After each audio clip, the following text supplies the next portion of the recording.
अगर डेमोक्रेसी ना होता ना तो शायद तुम्हारा क्लास मॉनिटर ही देश का प्रधानमंत्री होता, फिर तुम्हें वो सिर्फ क्लास में ही नहीं पूरी जिंदगी भर गान गुलामी करवाता। बट थैंक्स टू डेमोक्रेसी ऐसा कुछ नहीं है। तो इसलिए आप पढ़ते हैं क्लास 9 सिविक्स का chapter 1 what is democracy and why democracy. But कैसा अजीब सा चैप्टर है, शुरू होते ही पूछता है कि व्हाट इज डेमोक्रेसी। मतलब पढ़ा तो लो फिर पूछो, बट नहीं। बट तुम घबराना मत, मैं तुम्हें बताता हूँ। डेमोक्रेसी का डेफिनेशन है एक ऐसा फॉर्म ऑफ गवर्नमेंट जहाँ में लोग अपने सरकार को चुनते हैं। लेकिन अगर कोई डेमोक्रेटिक कंट्री होगा ना तो वहाँ पे इलेक्शन करवाया जाएगा और हम लोग अपने रूलर्स को चुनते हैं। लाइक जब भी तुम भी 18 साल के हो जाओगे ना तो तुम भी वोट दोगे। अब जैसे मोदी जी को 10 साल से मैं ही तो जिता रहा हूँ, अगर मैं वोट नहीं देता ना तो मोदी जी जीतते ही नहीं। खैर अपनी तारीफ ज्यादा नहीं करता हूँ, बट नॉन डेमोक्रेटिक कंट्री पे लोग अपने लीडर्स को चुनते नहीं है, वो अपना बाप का माल समझ के देश को चलाते हैं जैसा उनका मन है वैसे। अब एग्जाम्पल के लिए म्यांमार के अंदर पे आर्मी रूल चल रहा है, वहाँ के आर्मी ने उनके सरकार का तरकारी बना दिया और देश को अपने हिसाब से चला रहे हैं। उसके बाद चिली के अंदर पे एक समय में चलता था डिक्टेटरशिप, जहाँ जनरल पिनोशे एक आर्मी जनरल था, उसने मिलिट्री की मदद से अपनी ही सरकार को जो गवर्नमेंट था उसे हटा दिया और पूरे देश पे कंट्रोल ले लिया। फिर सऊदी अरेबिया में मोनार्की सिस्टम चलता है, यानी कि राजा सिस्टम चलता है। और वहाँ में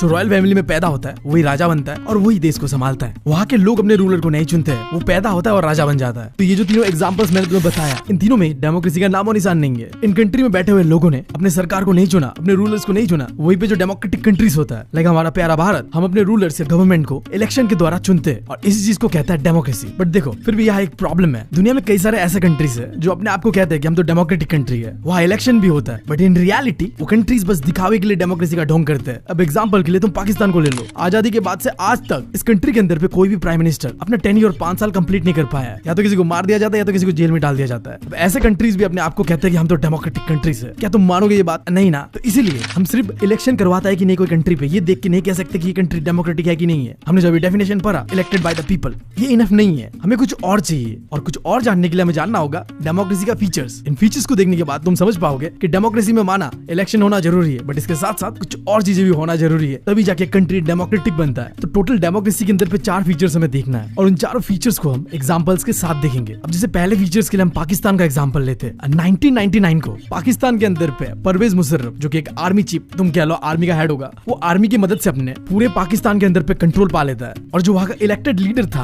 प्राइम मिनिस्टर, उन्हें लात मार के अपने सीट से भगा देते हैं। अब देखो ऐसा सिचुएशन आगे चैप्टर में बहुत आएगा जहाँ पे कंट्री का जो गवर्नमेंट होता है उसे लात मार के हटा दिया जाता है और आर्मी उस पर कंट्रोल ले लेता है। तो ऐसा सिचुएशन को कहता है मिलिट्री कू करना। जब देश का आर्मी जिसे हमने अपने प्रोटेक्शन के लिए रखा था वो हमें ही धोखा दे दे तो उसे कहता है मिलिट्री कू करना। तो पाकिस्तान में ऐसा हमेशा होते रहता है और 1999 में ये बहुत ज्यादा हो गया था। ये बंदा परवेज मुशर्रफ पाकिस्तानी गवर्नमेंट को हटाता है और अपने आप को प्रेसिडेंट ऑफ पाकिस्तान बनाता है। प्रेसिडेंट बनने के 5 साल बाद वो फिर रेफरेंडम करवाता है जहाँ जनता से ये सवाल पूछता है क्या परवेज मुशर्रफ को और 5 साल के लिए अपना प्रेसिडेंट देश का बनने देना चाहिए। जवाब ये से नो में चाहिए था और लोग हाँ में जवाब देते थे। बट आगे जाके पता चलता है कि ये पूरा इलेक्शन धांधली से भरा हुआ था। जो पाकिस्तानी मीडिया है, ह्यूमन राइट एक्टिविस्ट है, उन लोगों ने प्रोटेस्ट भी किया इसके खिलाफ, बट ये सन की इंसान किसी का नहीं सुनता है। उल्टा इसने क्या कर दिया, कॉन्स्टिट्यूशन के अंदर पे कई सारे चेंजेस किया ताकि जो इलेक्टेड लीडर्स है ना वो इस बंदे का कुछ उखाड़ ना पाए। तो अब तुम बताओ, एक ऐसा कंट्री जहाँ में सरकार का कुछ चलता ही नहीं है, आर्मी जनरल आके देश को संभाल रहा है, क्या ऐसे कंट्री को तुम डेमोक्रेटिक कहोगे? नहीं ना। तो पहला फीचर्स ऑफ डेमोक्रेसी यही है कि इन डेमोक्रेसी जो फाइनल डिसीजन मेकिंग होगा वो लीडर करेगा जिसे लोगों ने चुना हुआ है। जो डेमोक्रेटिक कंट्री होता है वहां में कोई भी फाइनल डिसीजन उस देश का प्रधानमंत्री लेगा जिसे लोगों ने चुना है। बट नॉन डेमोक्रेटिक कंट्री पे जो भी फाइनल डिसीजन होगा वो कोई सन की इंसान जैसे कि परवेज मुशर्रफ जैसा कोई लेगा। अब डेमोक्रेसी का दूसरा फीचर जिसके लिए और 2 एग्जांपल्स को हम जानेंगे। अब अगर तुम्हारे दिमाग में ये सवाल आ रहा है कि भाई तू दुनिया क्यों घुमा रहा है, सीधा सीधा फीचर्स बताना, तो मेरे भाई एग्जाम में ना फीचर्स के साथ साथ ही एग्जांपल्स भी पूछा जाता है, तो जान लोगे तो कुछ चला नहीं जाएगा, साथ ही साथ तुम्हारा जीके भी अच्छा हो जाएगा। तो चाइना पे चलते हैं। तो चाइना के अंदर पे जो उनका पार्लियामेंट है नेशनल पीपल्स कांग्रेस, यहाँ पे हर 5 साल में इलेक्शन करवाया जाता है। इस पार्लियामेंट के अंदर पे लगभग 3000 मेंबर्स भी है और इनमें से किसी एक को चुना जाता है एज ए कंट्री का प्रेसिडेंट, जो कि इलेक्शन के साथ ही होता है। अब तुम देख के सोच रहे हो कि भाई साहब क्या कंट्री है, मस्त डेमोक्रेसी होता है, पूरा इलेक्शन सिलेक्शन करवाया जा रहा है, बट यही पे तो झोल है भाई। पूरा चाइना ना बंगालियों का मास्टर झोल है, बाहर से बहुत बढ़िया लगता है देखने में, बट अंदर झोल ही झोल है। खैर मैं इसलिए कह रहा हूँ क्योंकि मुझे मछली नहीं पसंद, ओके, बट मैं बंगाली हूँ। आई डोंट नो मैं क्यों मछली नहीं खाता हूँ,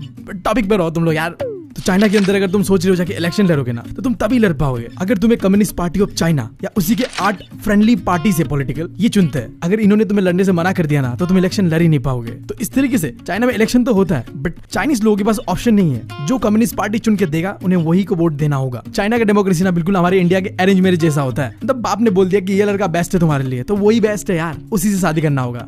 अब उसके बाद मैक्सिको का बात करते हैं। यहाँ तो भाई फुल सिस्टम पे सिस्टम चल रहा है। ये कंट्री 1930 को आजाद होता है और तब से लेके कि हर 6 साल में इलेक्शन करवाया जा रहा है मैक्सिको के अंदर। कोई मिलिट्री रूल नहीं है, ऑपोजिशन भी है। चाइना में तो नहीं था बट यहाँ है। तुम्हें देख के लग रहा होगा फिर क्या दिक्कत है यहाँ पे। सब सही तो है बट यहाँ भी झोल है भाई साहब। 1930 से लेके 2000 तक एक ही पार्टी PRI जीतते आ रहा है हर एक इलेक्शन। इस पार्टी के अंदर पे पूरी तरीके से झोली झोल है, नाम पे ही झोल है भाई। शॉर्ट फॉर्म में PRI और फुल फॉर्म देखो इंस्टीट्यूशनल रेवोल्यूशनरी पार्टी। मतलब ये लोग बकेत है क्या? फुल बकेती कर रहे हैं। आई कहा है और पी कहा है। ऐसा तब होता है जब तुम 7वीं फेल होते हो और फिर भी इलेक्शन लड़ते हो, अपना पार्टी बना लेते हो। तो जिस पार्टी के फुल फॉर्म और शॉर्ट फॉर्म में ही सेंस नहीं था, वो पार्टी अपने देश को लॉजिकली कैसे चलाता। ये पार्टी हर साल इलेक्शन जीत रहा था क्योंकि ये लोग चीटिंग करते थे। जो सरकार में बैठे हुए लोग थे ना, उन्हें फोर्सफुली जब भी पार्टी का रैली करवाया जाता था तो वहां आना है, सरकार का नारा लगाना है। दूसरा जो टीचर्स होते थे ना स्कूल के, वो भी अपने पेरेंट्स को यही कहते थे कि भाई साहब तुम्हें वोट देना है PRI को। और मीडिया पूरी तरीके से ऑपोजिशन को इग्नोर करता था और फुल सपोर्ट देता था PRI को, क्योंकि भाई साहब सिस्टम है। और इस देश के अंदर सबसे फनी चीज होता है इलेक्शन के दिन जनता का इस तरीके से काटा जाता है कि मैं क्या बताऊं। जिस दिन इलेक्शन का डेट होता है ना, उस दिन लोग जाते हैं वोट देने के लिए और उन्हें जाके पता चलता है कि वोट इस लोकेशन पे तो हो ही नहीं रहा, यहाँ से कोई 100 किलोमीटर दूर है, वहां जाके वोट देना पड़ेगा। मतलब लास्ट मोमेंट पे जो पोलिंग बूथ होता है ना, जहाँ मतलब इलेक्शन करवाया जाता है, वो लोकेशन को चेंज कर देते हैं। अब लोग जाते नहीं इतना दूर और वो मन मर्जी से वोट देते और जीत जाता है भाई PRI। क्या मस्त स्कीम है, सिस्टम है भाई, मैंने बोला ना।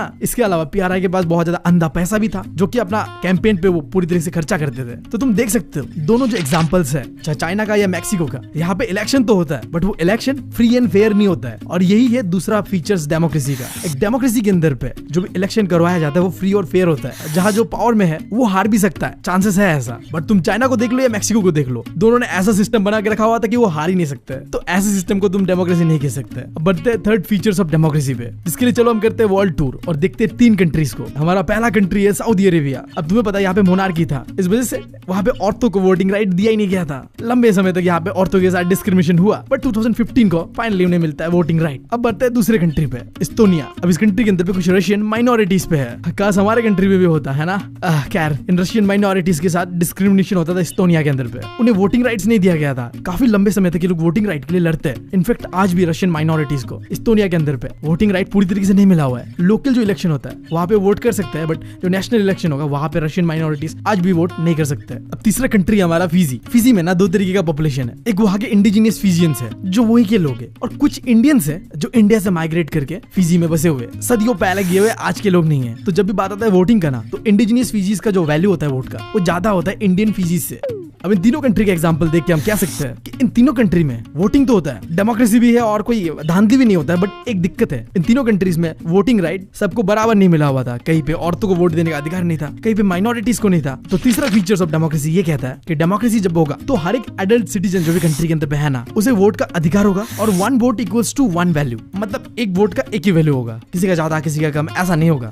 अब बढ़ते हैं फोर्थ और आखिरी फीचर्स को जानने के लिए डेमोक्रेसी का, जिसे जानने के लिए हमें चलना होगा अफ्रीका में जिम्बाब्वे जैसे कंट्री पे। अब इस कंट्री को लंबे समय तक व्हाइट लोगों ने, स्पेशली ब्रिटेन ने कब्जा करा हुआ था, बट 1980 को मिलता है जिम्बाब्वे को आजादी। अब जिम्बाब्वे को आजादी दिलाने में ना बहुत ही बड़ा रोल था JANU-PF का। एक पॉलिटिकल पार्टी हुआ करता था उस समय, जैसे हमारे इंडिया पे कांग्रेस पार्टी था, जिन्होंने आजादी की लड़ाई पे बहुत ही इंपॉर्टेंट रोल निभाया था। फुल फॉर्म काफी लंबा है, Zimbabwe African national union patriot front. याद कर सको तो याद कर लो, वरना शॉर्ट फॉर्म से भी काम चला सकते हो। अब इस कंट्री के अंदर पे आजादी के बाद से इलेक्शन होता है, बट हर एक इलेक्शन पे ये जो पॉलिटिकल पार्टी है यही जीतता है। देखो सीन क्या था, इस पॉलिटिकल पार्टी का जो लीडर था ना, वो था रॉबर्ट मुगाबे। अब ये बंदा ना देश को आजाद कराने में बहुत ही इंपॉर्टेंट रोल निभाता है, जैसे तुम कह लो हमारे नेहरू जी, गांधी जी, ऐसा ही कुछ था। बट देश को आजाद करवा देता है, फिर प्रेसिडेंट भी बन जाता है, बट इसके बाद वो सनकी बन जाता है। कहता है ना, जब पावर आता है तुम्हारे हाथ पे तुम सनकी बन जाते हो, तो ये बंदा भी बन जाता है। ये बंदा इलेक्शन जीतने के लिए धांधली करता था इलेक्शन पे। लाइक इसने कई बार कॉन्स्टिट्यूशन को चेंज करा जिससे इसका पावर को और बढ़ा सके। इसके अलावा ऑपोजिशन पार्टी को कोई बोलने का हक था नहीं, कुछ बोलेंगे तो फिर दिक्कत हो जाएगा उनको। साथ ही साथ जो कंट्री के अपने लोग थे ना, वो भी अपने प्रेसिडेंट के खिलाफ प्रोटेस्ट नहीं कर सकते थे। अगर करोगे तो वो इलीगल है। और ये बंदा यही पे नहीं रुकता है, मीडिया, जुडिशरी, इसे भी अपने कंट्रोल पे ले लेता है। मतलब सिंपली कोई भी कुछ उल्टा पुल्टा इसके खिलाफ नहीं कह सकता। ये अपने आप को ऐसे दिखाता था कि ये सबसे पावरफुल और पॉपुलर लीडर है अपने कंट्री का, बट इन रियलिटी ये सबको अपने कंट्रोल पे रखा हुआ था जबरदस्ती।